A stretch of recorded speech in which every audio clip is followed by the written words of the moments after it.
اول تابلوام ببینید. اون تابلو کوچیکه بود، اینم تابلو بزرگه. خب ببینم چه رنگی به دست میارم.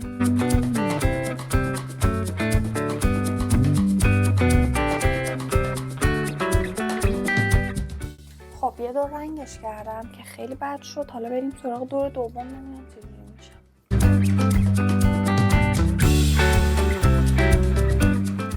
خب بریم سراغ تابلوی دوم. واقعا نمیدونم داره خوب میشه داره بد میشه.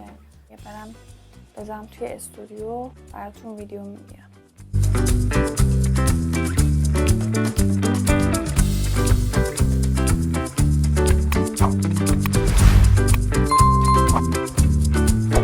اولین تلاش، دومین تلاش. خیلی خوشگل تر از قبلش شد.